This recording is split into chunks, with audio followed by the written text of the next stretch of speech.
नमस्कार साथियों, आज हमारा दिन 16वां है। हम प्रतिदिन 10 क्वेश्चन हम डिस्कस करते हैं। यूपी पुलिस कांस्टेबल का एग्ज़ाम हमारा 8, 9, 10 जून 2026 में प्रस्तावित है, 3 दिन में। आज हम 100वें दिन का 16वां दिन हम ले रहे हैं और 1000 क्वेश्चन हम डिस्कस करेंगे 100 दिन तक। ये हमारी 18 फरवरी से लगातार day by day per day हमारी वीडियो आ रही है। अब तक 15 दिन की हमारी वीडियो जा चुकी है, यानी कि 15 गुना 10, 150 क्वेश्चन हम डिस्कस कर चुके हैं। आज 16वें दिन में हम 10 क्वेश्चन डिस्कस करेंगे। तो देखते हैं आज का हम पहला क्वेश्चन। हमारा पहला क्वेश्चन जो दिया गया है, क्वेश्चन हमें दिया गया है क्या? 17 संख्या का औसत 45 है, उनमें प्रथम 9 का औसत 51, अंतिम 9 का 36 है, तो 9वीं संख्या मुझे निकालनी है। देखिए, कुल टोटल संख्या मेरे पास यहाँ पे है 17। 17 का औसत कितना दिया है जी? 45। उन 17 में पहले 9 का औसत मेरे पास कितना दिया है? 51 जी। और जी अंतिम 9 का मुझे दिया गया है जी कितना? 36। तो देखिए, यहाँ सभी संख्या जो टोटल है वो 17 है, पर लेकिन 9 और 9 को जोड़ के हम संख्या बना रहे हैं 18। तो 18 क्यों बननी है कि 9वीं संख्या हम 2 बार जोड़ रहे हैं, तो उसी कारण ये अधिक संख्या हो रही है, 17 से बढ़कर 18 हो रही है। तो जो अधिक बार हम जोड़ रहे हैं उसी का मान हमसे पूछा गया है। तो 45 से देखे 51 कितना अधिक है? 6 अधिक है। तुलना करते हैं हम सभी का औसत, यानी कि सभी संख्या ने 17 का औसत 45 है। जो मुझे अलग अलग संख्या दे रखी है उनका औसत से तुलना करते हैं। तो पहले 9 का औसत सभी के औसत से कितना अधिक है जी? 9। अब 45 से 36 कितना कम है मेरा? ये मेरा कम है जी 9। अब मैं क्या करूँगा? 6 के सामने कितनी संख्या, 6 प्लस के सामने कितनी संख्या मुझे दी गई है? 9। तो 9 की गुना करूँगा 6 में, तो मेरे पास प्लस का आ जाएगा 9 छिक 54। इसी प्रकार माइनस के 9 के सामने मुझे संख्या दी गई है 9, तो 9 के 9 में गुना करूँगा तो मेरे पास माइनस का आ जाएगा 81। माइनस का 81 और 54 प्लस का, इनमें अंतर देखेगा तो माइनस की वैल्यू बचेगी मेरे पास कितनी जी? अगर इनके अंतर देखें तो मेरे पास बच जाएगी जी 27। 27 माइनस का बचेगा। अब ये 27 जो है वो जो सभी का औसत है उसमें से मैं माइनस कर लूँगा, अर्थात 45 में से मैं माइनस करूँगा माइनस का 27। अगर प्लस की वैल्यू बचती तो मैं प्लस ऐड करता इसमें, यानी कि मेरे पास आ जाएगा जी 18। 18 मेरा कौन सी संख्या का मान है जी? 9वीं संख्या का मान है। क्वेश्चन नंबर 2 देखते हैं अब। एक कार कोई दूरी किसी गति से t समय में तय करते हैं। यदि कार की 4 गुनी दूरी दुगनी चाल से तय करे तो कुल कितने समय में तय करेगी? मैं कोई भी वैल्यू ले लेता हूँ, यहाँ पे t भी छोड़ देता हूँ मैं। अब अपने तरफ से मैं ये मान लेता हूँ कि जो मेरी दूरी है वो 100 किलोमीटर है जी। अपनी साइड से कुछ भी मान सकते हो आप। और मैं अपनी स्पीड मान लेता हूँ, चाल जी कितनी जी? 25 किलोमीटर प्रति घंटा। तो मुझे टाइम कितना लगेगा? अगर 100 किलोमीटर मुझे जाना है, 25 किलोमीटर प्रति घंटा मेरी चाल है, तो समय लग जाएगा 100/25 करूँगा, यानी कि 100 को 25 से भाग करूँ तो मेरा टाइम लग जाएगा जी 4 आवर। अब मैं कह रहा कि दूरी को 4 गुना कर दीजिए, यानी कि जो पहले 100 थी उसका 4 गुना कर लेंगे आप, तो आप कहोगे जी 100 गुना 4, यानी कि 400 किलोमीटर की आप दूरी तय करनी है। अब चाल करनी है ऐसे कितनी जी? जो पहले चाल थी उसका दुगना, अर्थात 25 का दुगना। 25 का दुगना यानी कि 50 मैं अपनी चाल कर लूँगा। अब मुझे कितना समय लगेगा? दूरी मेरे पास 400 है, पहले से 4 गुनी, चाल मेरी दुगनी है, यानी कि 25 का डबल 50। तो 400 को जो 50 से भाग करूँगा तो मेरे पास आ जाएगा कितना जी? जब मैं डिवाइड करूँगा तो आ जाएगा जी 8। तो मेरे पास आ जाएगा जी 8 आवर्स। तो यानी कि पहले मुझे अगर 4 आवर्स लगे थे तो अब मुझे लगेगा जी 8 आवर्स। पहले से कितना गुना समय जी? दुगना समय। अगर पहले मुझे टी का मान 4 घंटे थे तो अब टी का मान मेरे पास हो जाएगा जी 8। तो यानी कि पहले की तुलना में कितना समय लग रहा है जी? दुगना। तो मैं कह सकता हूँ जो पहला समय टी था उसका कितना लगेगा जी? 2 गुना। तो टी में 2 की गुना करूँगा तो मैं कह सकता हूँ मुझे समय लगा जी 2t। 2t मेरा ऑप्शन कौन सी में दिया गया? ऑप्शन सी में दिया गया है। एक रेलगाड़ी एक व्यक्ति को पार करती है जी 20 सेकंड में, और 29 सेकंड एक व्यक्ति को पार करते हैं 20 सेकंड में, और 29 सेकंड में पार करते हैं 135 मीटर लंबा प्लेटफॉर्म। तो उन्होंने कहा रेलगाड़ी की लंबाई और चाल ज्ञात कीजिए। देखो, व्यक्ति को पार करने मतलब रेलगाड़ी ने खुद को पार किया, यानी कि टी, अगर मैं ट्रेन की लंबाई मानूँ तो टी को पार करने में उसने लिया जी 20 सेकंड। और जब ट्रेन ने पार किया है अपनी लंबाई प्लस प्लेटफॉर्म की लंबाई यानी कि एक टी प्लस 135 मीटर को, तो वहाँ पे उसने समय लिया जी कितना, आपका 29 सेकंड। तो अब मैं यहाँ पे देखो तुलना करके, ये मेरी पहली इक्वेशन, ये मेरी दूसरी इक्वेशन, टी से टी कट जाएगा, यहाँ से मेरे पास बचेगा 135 मीटर, और 135 मीटर को पार करने में कितना समय लिया होगा केवल 135 को, तो 20 और 29 का अंतर मेरे पास आ जाएगा जी 9 सेकंड, अर्थात ट्रेन 9 सेकंड में कितने मीटर जाती है जी, 135 मीटर। अगर मैं उसकी स्पीड निकालना चाह रहा, ट्रेन की कितनी स्पीड है, तो मेरी स्पीड हो जाएगी जी दूरी बटे समय करूँगा जो 135 को भाग करूँगा 9 से, तो 35 निम्मा 115 मीटर प्रति सेकंड, तो आ जाएगी उसकी चाल। अगर मैं देखूँ ट्रेन की लंबाई, तो जहाँ ट्रेन ने व्यक्ति को पार कर रखा उस समय में यानी कि 20 सेकंड में, अगर मैं गुना कर दूँ 15 मीटर प्रति सेकंड की चाल से, तो मेरे पास आ जाएगी ट्रेन की लंबाई। तो यहाँ पे मैं ट्रेन की लंबाई टी का मान निकालना, तो मैं जहाँ व्यक्ति को पार कर रखा उसमें गुना कर दूंगा उसकी चाल की, यानी कि चाल उसकी है मीटर प्रति सेकंड 15 और व्यक्ति को पार कर रखा 20 सेकंड में, तो ट्रेन की लंबाई आ जाएगी मेरे पास 15 गुना 20 का जो आएगा गुणनफल, वह ट्रेन की लंबाई आ जाएगी 300 मीटर। 300 मेरी ऑप्शन दे रखा, किसमें, सी में तो दिया नहीं, तो ये मेरा आंसर नहीं होगा। अब देखिए यहाँ पे मेरी स्पीड जो दे रखी किलोमीटर प्रति घंटे में दी है, मेरे पास यहाँ पे स्पीड है 15 मीटर प्रति सेकंड, तो उसे घंटे में कन्वर्ट करने के लिए मैं गुना करूँगा 18/5 की, 5 तिया 15 और 18 तिया 54, यानी कि जो उसकी स्पीड है घंटे में, जो सेकंड में 15 मीटर जाती है वो घंटे में जाएगी जी कितनी, 54 किलोमीटर, और उसकी जो खुद की ट्रेन की लंबाई होगी जी 300। 54 और 300 कौन से ऑप्शन में दिया गया जी, ऑप्शन डी में दिया गया, तो डी ही मेरा आंसर हो जाएगा क्वेश्चन नंबर 3 के लिए। तो ऐसे क्वेश्चन को बनाने के में कोई ज़्यादा हमें समस्या नहीं होनी चाहिए, बिल्कुल सीधा सा कॉन्सेप्ट है। ट्रेन जब व्यक्ति को पार करते हैं अपनी लंबाई को पार करते हैं, पुल प्लेटफॉर्म सुरंग को पार करते हैं, तो अपनी लंबाई के साथ साथ उन सब की लंबाई को भी पार करेगी। क्वेश्चन नंबर 4, एक नाविक धारा के विपरीत यानी कि अगेंस्ट जब जाता है, विपरीत जाता है धारा के, तो जाएगा तो धारा उसका कटाव करेगी, तो उस टाइम पे उसकी स्पीड होती है 2 किलोमीटर प्रति घंटा, यानी कि धारा के विपरीत जाता है तो उसकी स्पीड है जी 2 किलोमीटर प्रति घंटा। जब धारा के अनुकूल चलेगा तो धारा सपोर्ट करेगी, अर्थात धारा शांत जल की चाल प्लस धारा का वेग जुड़ जाएगा। जब विपरीत जाता है शांत जल की चाल माइनस धारा का वेग हो जाता है हमारे पास। अब ये कह रहा है जी 1 किलोमीटर जाने में 10 मिनट का समय लेती है, तो इसकी चाल निकालने के लिए मैं क्या करूँगा, 1 किलोमीटर को भाग करूँगा 10 मिनट से, मिनट को फिर भाग करूँगा मैं घंटा बनाने के लिए 60 से, ये 60 मेरा ऊपर चले जाएगा घूम के, तो कहना मतलब 1 गुना 60/10 ये कट का आ जाएगा जी अनुकूल की चाल मेरे पास 6 किलोमीटर प्रति घंटा। सवाल पूछा रुके पानी में 5 किलोमीटर कितने देर में जाएगा, यानी कि स्थिर जल में मुझे बताना उसका समय 5 किलोमीटर का, स्थिर जल में जाना धारा सपोर्ट करना ही हमारा अगेंस्ट में जा रही। तो देखो ये तो जब धारा के विपरीत हमें चाल का पता हो और धारा के अनुकूल चाल पता हो, और शांत जल में चाल हमें निकालना है, तो उसका फॉर्मूला होता है धारा के अनुकूल की चाल प्लस विपरीत की चाल बटे 2, यानी कि इन दोनों का जोड़ करके धारा के विपरीत और धारा के दिशा में चाल का जोड़ करके उसके बटे 2 कर देते हैं। 6 2 8 और 8 का आप हो जाएगा जी 4, यानी कि शांत जल में नाविक की जो चाल है वो है जी 4 किलोमीटर प्रति घंटा। अब उसे जाना है 5 किलोमीटर स्थिर जल में, जहाँ ना तो धारा सपोर्ट करेगी ना ही विरोध, तो 5 किलोमीटर की दूरी जानी है किस चाल से, रुके पानी में, यानी कि स्थिर जल में जो उसकी चाल है वो चाल है कितनी, 4 की जी। 4 से भाग करेंगे 5 को तो यह आ जाएगा 4 एकम 4, 1 बच गया, तो 1 सही 1/4, 1 सही 1/4 घंटा मेरे कौन से ऑप्शन में दिया है, ऑप्शन बी में दिया गया है। तो क्वेश्चन नंबर 4 के लिए मेरा आंसर हो जाएगा ऑप्शन बी। क्वेश्चन नंबर 5 बहुत बेहतरीन क्वेश्चन है, वेरी वेरी इंपॉर्टेंट। ऐसा क्वेश्चन आता है तो मात्र 5-4% लड़के ही निकाल पाते हैं पेपर में, ऐसे क्वेश्चन के लेवल का है हमारा प्रश्न। समबाहु त्रिभुज जिसकी तीनों भुजा बराबर होती है, हम बोलते हैं क्या, समबाहु त्रिभुज।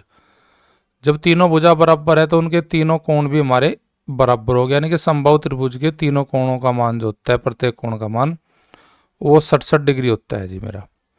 अब इस सवाल में कहा कि चरागाह आकार का एक त्रिसमबाहु त्रिभुज आकार का चरागाह है, जिसकी प्रत्येक भुजा 40√3 मीटर की है, यानी कि उसकी प्रत्येक भुजा 40√3 मीटर की है। उसके तीनों शीर्षों पर यानी कि तीनों बिंदुओं पर हमारे 14 मीटर लंबी रस्सी से एक एक घोड़ा बांधा गया है। चरागाह के कितने क्षेत्रफल को घास वे नहीं चर पाएंगे? तो देखो 14-14 मीटर की रस्सी से बांधे गए, तो यानी कि कहने का मीन्स ये इतना, और ये यहाँ पे 14 का बांधा तो ये इतना, और यहाँ पे बांधा तो 14 का इतना, यानी कि ये एरिया वे चर पाएंगे। ये वाला जो बाकी एरिया है वो चर नहीं पाएंगे, यानी कि बीच वाला एरिया, ये एरिया भी चर नहीं पाएंगे। इसी का मुझे मान निकालना। तो सबसे पहले मैं पूरे समबाहु त्रिभुज का क्षेत्रफल निकालता हूँ जो हमारा चरागाह है। समबाहु त्रिभुज का क्षेत्रफल होता है 3√3/4 गुना भुजा स्क्वायर। भुजा मुझे दी गई है कितनी जी? 40√3, तो उसका मैं स्क्वायर करूँगा तो 40√3 की 2 बार गुना कर लूँगा। ये मेरे पूरे मैदान का जो है हमारा समबाहु त्रिभुज आकार का चरागाह, उसका कुल क्षेत्रफल आ जाएगा। तो देखते हैं जी कितना आएगा जी। √3 के 3 में गुना करेंगे तो यहाँ से अंडरूट हट जाएगा 3 पे से, 4 से 40 को कटेगा 10 बार, तो ये हो जाएगा जी 10 गुना 40। √3 में गुना करके अंडरूट हमारा हट चुका, पर लेकिन ये √3 हमारा रह जाएगा, तो गुना √3। 40 की गुना 10 में 400, 400 में 3 की गुना करेंगे 1200 √3 मेरा मान आ जाएगा उस पूरे चरागाह के क्षेत्रफल का। अब इसमें सवाल में कहा कि उसके तीनों शीर्षों पर हमारे घोड़े बांधे गए 14 मीटर लंबी रस्सी के, यानी कि ये हमारे रस्सी से बांधे गए। तो ये एरिया अर्थात समबाहु त्रिभुज का प्रत्येक कोण 60 डिग्री का है हमारा। तो यहाँ से हम त्रिज्या खंड बन जाएगा हमारा सेक्टर का क्षेत्रफल। अर्थात सेक्टर का क्षेत्रफल क्या होता है? θ/360 डिग्री और गुना πr²। अब ये इस प्रकार के 3 हमारे सेक्टर बनेंगे, तो गुना कर दूंगा मैं गुना 3 की, क्योंकि तीनों शीर्ष बंधे हैं। तो यहाँ पे आर का जो वैल्यू होगा वो उसकी रस्सी की लंबाई होगी जिससे बंधे हैं हमारे घोड़े, और थीटे का मान हो जाएगा, आपको पता है कि समबाहु त्रिभुज के प्रत्येक कोण जो होता है 60 डिग्री का होता है। जहाँ थीटा वहां तो रख दूंगा मैं 60। तो ये हो जाएगा मेरे पास वैल्यू 3 गुना 60/360, और पाई का मान मेरे पास होता है 22/7, और गुना आर मेरी जो रस्सी की लंबाई है घोड़े से जिससे बंधे हुए 14 गुना 14। तो ये 60 का 6 गुना 360, और 6 को भाग कर देगा 3 2 बार, और 2 काट देगा जी 11 बार 22 को 22 को 2 काटेगा 11 बार, और 7 दूनी 14, 11 का डबल 22, और 22 की गुना करेंगे 14 में, तो 14 दूनी 28 हासिल लग गया मेरे पास 2, 14 दूनी 28, 28 और 2 30, यानी कि वे तीनों शीर्ष बंधे बिंदु पर घोड़े वे जो चर पाएंगे क्षेत्रफल वो कितने वर्ग मीटर स्क्वायर चर पाएंगे जी? 308 स्क्वायर मीटर चर पाएंगे तीनों के तीनों घोड़े। अब टोटल मेरे मैदान का जो क्षेत्रफल है वो 1200 √3 है। √3 की वैल्यू जो होती है आपको पता, √3 की वैल्यू जो हमारी होती है वो होती है जी 1.732। तो मैं यहाँ गुना कर लूँगा 1200 की किस में 1200 में गुना कर लूँगा √3 की वैल्यू रख के कितनी जी 1.732। तो ये 2 जीरो मेरी इसका पॉइंट ले जाएगी इधर, तो 2 जीरो कैंसिल हो गया, यानी कि मुझे गुना करनी है 173.2 में 12 की। तो ये हो जाएगा 12 का डबल 24, 12 का 3 गुना 36, 36 और 2 38, 12 7 84, 84 और 84 और 3 87 हासिल लग गया 8, 12 कम 12, 12 और 8 20, एक के बाद दशमलव यानी कि 2078.4 मीटर स्क्वायर उसका पूरे चरागाह का क्षेत्रफल है। अब इसमें से 308 जो स्क्वायर मीटर है घोड़े ने चरा है वो घटा दूंगा, तो मुझे पता लग जाएगा कि जिसे घोड़े नहीं चर पाएगा उसका क्षेत्रफल कितना है। तो मैं यहाँ पे 2078.4 में से घटा लूँगा 308, तो ये मेरा वो क्षेत्रफल आ जाएगा जिसे घोड़े नहीं चर पाएंगे। 0.407, 10 में 3 जाकर बचेगा 7, और यहाँ पे 1, यानी कि 1770.4 मीटर स्क्वायर आपका क्षेत्रफल घोड़े घास को जो नहीं चर पाएगा उसका क्षेत्रफल आ जाएगा, और वो मेरा दे रखा जी ऑप्शन किसमें? ऑप्शन ए में। तो ये क्वेश्चन थोड़ा बेसिक नॉलेज अगर हमारे पास अच्छी है तो सवाल जब ही बन पाएगा, अदरवाइज ये सवाल नहीं बन पाएगा हमसे। क्वेश्चन नंबर 6, 10 सेंटीमीटर त्रिज्या वाले ठोस गोले को पिघलाकर 0.2 सेंटीमीटर त्रिज्या वाली कितनी गोलियां बनाई जा सकती है। यानी कि गोले का आयतन जो होता है वो होता है 4/3 पाई आर की क्यूब। अब यहाँ से मुझे छोटी छोटी 0.2 सेंटीमीटर त्रिज्या की गोलियां बनानी है, तो यानी कि उसका भी आयतन मेरा कितना होगा, गोले का आयतन के लिए भी 4/3 पाई आर की क्यूब। तो ये तो हो जाएगा मेरे पास जिसकी 10 सेंटीमीटर की त्रिज्या उसका चाहिए, जिससे मुझे टोटल ठोस गोला है उसका कितना आयतन होगा। उसके आयतन को अगर मैं एक गोली के आयतन से भाग कर दूं तो मेरे पास गोलियों की संख्या पता लग जाएगी। तो 4/3 से 4/3 कैंसिल हो जाएगा, पाई से पाई कैंसिल हो जाएगा। तो आर जो ये ऊपर है इसका तो मान है हमारा कितना जी, 10 सेंटीमीटर वाला का। तो 10 सेंटीमीटर का घन करेंगे और बटे जो नीचे हमारी जो आर है इसकी वैल्यू है गोली की कितनी है जी त्रिज्या 0.2, तो 0.2 का स्क्वायर घन करेंगे यहाँ पे हम। तो यार 10 का घन करेंगे तो ये तो हो जाएगा मेरे पास जी 1000, और 0.2 की गुना करेंगे तो ये हो जाएगा 0.008। इसका पॉइंट हटाने के लिए ऊपर गुना कर लेंगे हम किसकी जी, 1000 की। तो ये 8 से काटेंगे 1000 को तो ये कट जाएगा जी, 8 एकम 8, 8 दूनी 16, 8 पंजे 40। 125 की गुना करेंगे 1000 में, तो हम कह सकते हैं जी टोटल गोलियों की जो संख्या हमारे पास होगी इस प्रकार 1,25,000 गोलियां बना सकते हैं। अगर हम ठोस कोई गोला है जिसकी त्रिज्या 10 सेंटीमीटर की है और जो गोली बना रहे उसकी त्रिज्या 0.2 सेंटीमीटर की है, तो इस प्रकार गोलियों की संख्या होगी 1,25,000। 1,25,000 के लिए मेरी ऑप्शन हो जाएगी ऑप्शन ए।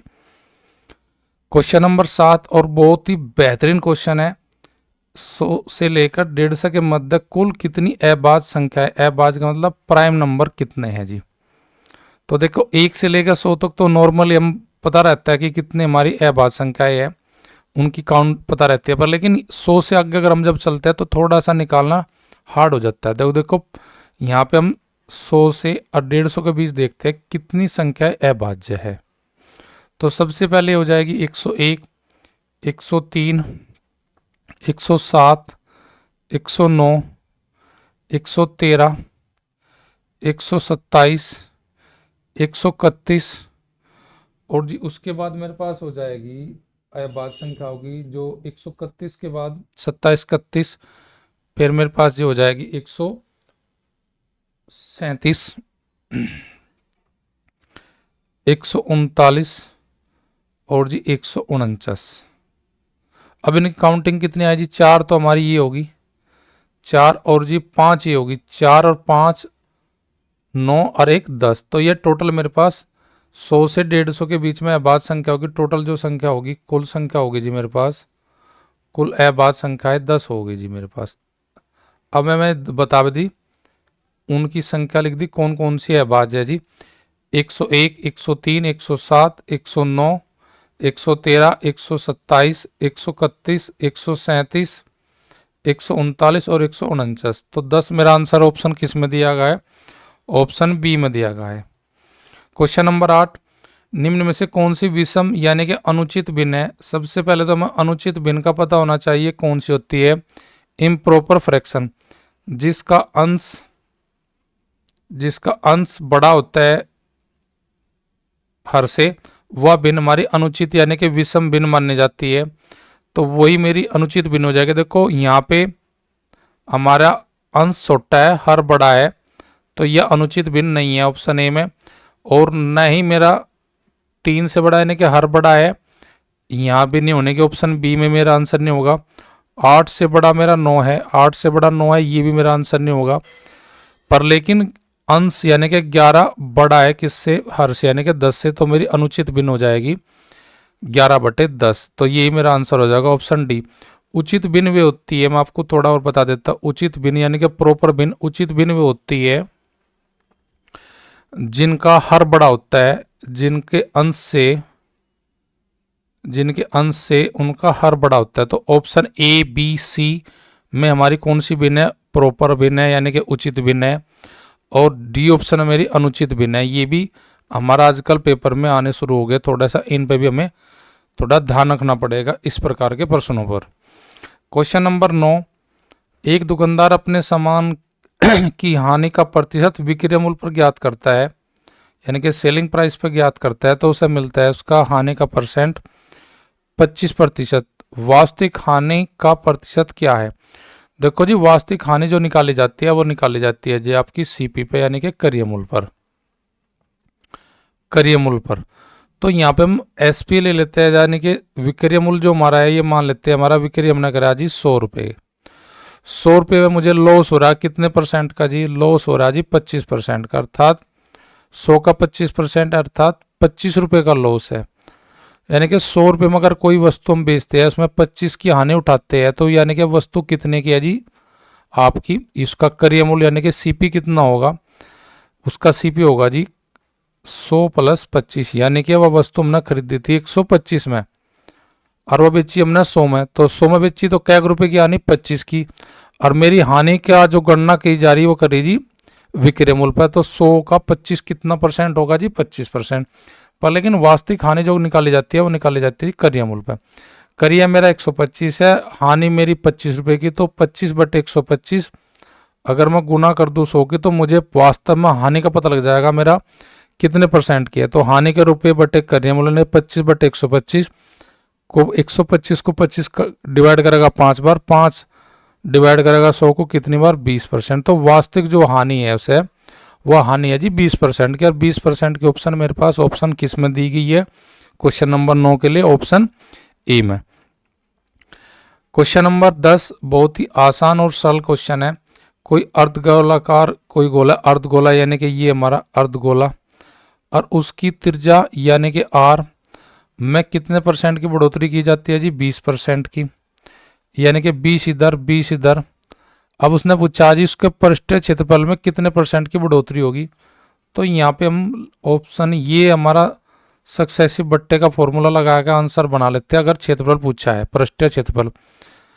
तो यानी कि 20 + 20 और प्लस 20 × 20 और बटे 100, यहाँ से मेरा पृष्ठीय क्षेत्रफल में कितनी बढ़ोतरी होगी उसका मान आ जाएगा। 2 की 2 में गुना करेंगे 4, 20 का जोड़ 40, 40 + 4 कितना हो जाएगा जी? 44% की मेरी क्या होगी जी उसकी वृद्धि पृष्ठीय क्षेत्रफल में। तो 44 मुझे किस ऑप्शन में दिया है जी? ऑप्शन सी में। अगर आयतन पूछता तो फिर 44 के साथ में एक बार फिर 20% का वैल्यू बना के बढ़ा के बताते, तो फिर ये आयतन के लिए हमारा क्वेश्चन बन जाता 44 + 20 × 44 × 20 बटे 100। 20 पंजे 100, 44 को काटा 5 कितने में? 8 पंजे 40 लगा पॉइंट हो गए 40, 8 पंजे 40। तो यानी कि 44 और 20 मेरे पास हो जाएगा जी 64। 64 में मैं और जोड़ दूंगा कितना? 8.8, तो ये मेरे पास हो जाएगा जी 72.8। अगर आयतन पूछता तो आयतन के लिए मेरा आंसर हो जाता कितना परसेंट बढ़ेगा? 72.8 पर। लेकिन मुझे क्षेत्रीय पृष्ठीय क्षेत्रफल पूछा तो उसके लिए मेरा आंसर हो जाएगा जी केवल पृष्ठीय क्षेत्रफल के लिए 2 बार करेंगे और आयतन के लिए 3 बार करेंगे। 20% का जब वन 2 बार आएगा, यानी कि 44 के साथ एक बार फिर 20 का लगा लगे, वैल्यू बढ़ा लगे, तो यहाँ से मेरा आयतन के लिए आंसर हो जाता 72.8 पर। लेकिन पृष्ठीय क्षेत्रफल के लिए आंसर हो जाएगा 44 हमारा आंसर हो जाएगा।